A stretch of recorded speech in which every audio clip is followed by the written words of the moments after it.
class, welcome to EdVantage. I'm Dr. Jody Richardson-Delgado. Today we're going to be talking about schizophrenia in Psych 101.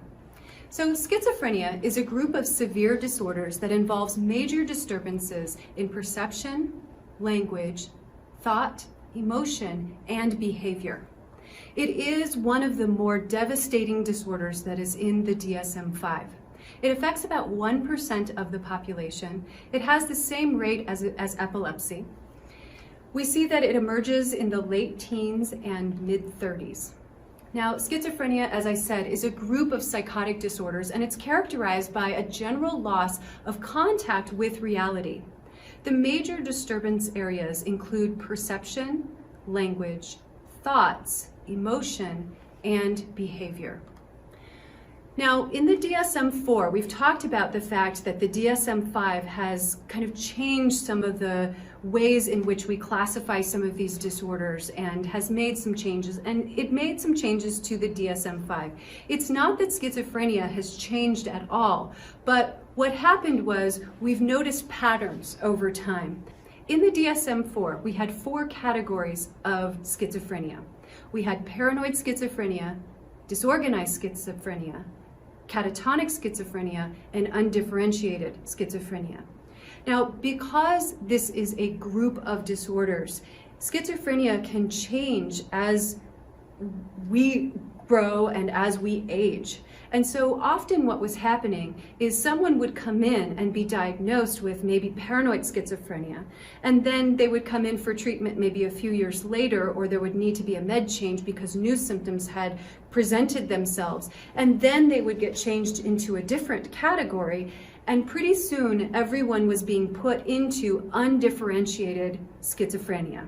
So what the DSM-5 did was it did away with these categories, and now you are diagnosed with schizophrenia, and there is a specifier for catatonia. And I'll talk about catatonia in the next few slides. We need to think about the symptoms of schizophrenia in terms of a mathematical equation. So positive symptoms are things that are added to the personality that maybe we hadn't seen previously. And negative symptoms are a loss or deficiency, things that are taken away from the personality that used to be there. So with positive symptoms, we're talking about hallucinations and delusions. Hallucination is a sensory experience without external stimulation. One of the most common hallucinations for people who have schizophrenia is hearing voices. Another hallucination might be feeling bugs or sensations of something crawling under the skin. Olfactory hallucinations would be smelling things, and typically these hallucinations are not pleasant. So we're not typically smelling flowers.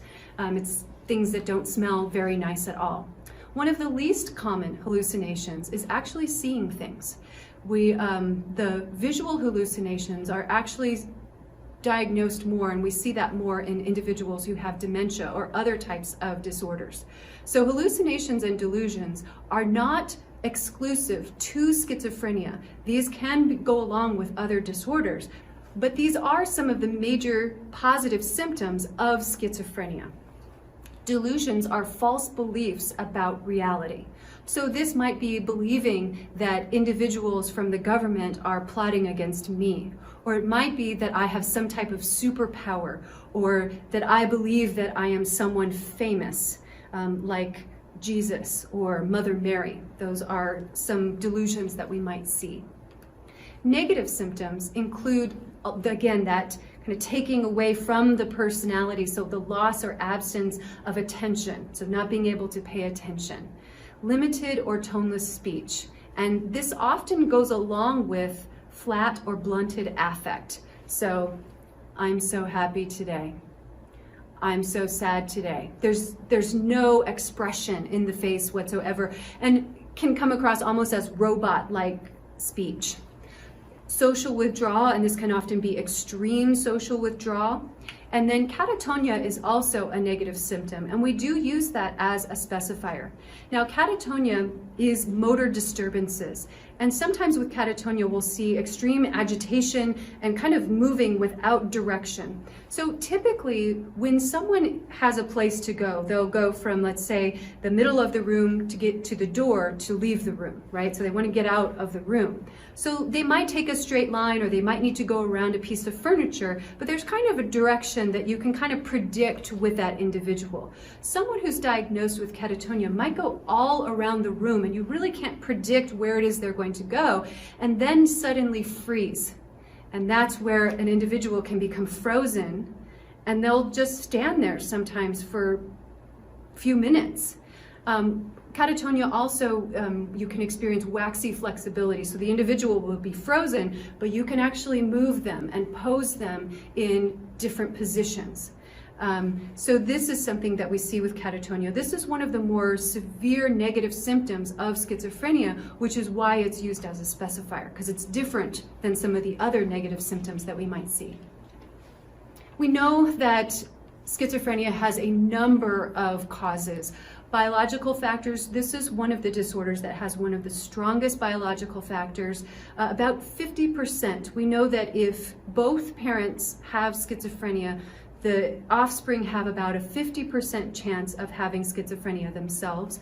Identical twins, if one twin is diagnosed with schizophrenia, there's about a 50% chance of the other identical twin being diagnosed with schizophrenia. Not 100%. So we do know that there are other factors that play into how someone is diagnosed with schizophrenia. Neurotransmitters, there's the dopamine hypothesis, where there is a sensitivity to dopamine, and we do see that individuals who experience hallucinations and delusions often have that high level of dopamine, as we've talked about in previous videos. Brain abnormalities. We see in individuals who are diagnosed with schizophrenia who have had MRIs, they have larger cerebral ventricles than other diagnoses that we see. So this is something that we're looking at. The physical brain looks different for many individuals who have schizophrenia. Some of the psychosocial factors, we do believe that there is a predisposition that increases the risk for mental disorders if exposed to stress, not just for schizophrenia, but for a lot of the mental disorders. So we do see that there is a correlation between individuals who come from critical and hostile families are also at increased risk for schizophrenia as well. So I hope you enjoyed this video, and I hope you found it useful. Thanks for watching. Please click on the EdVantage logo to subscribe.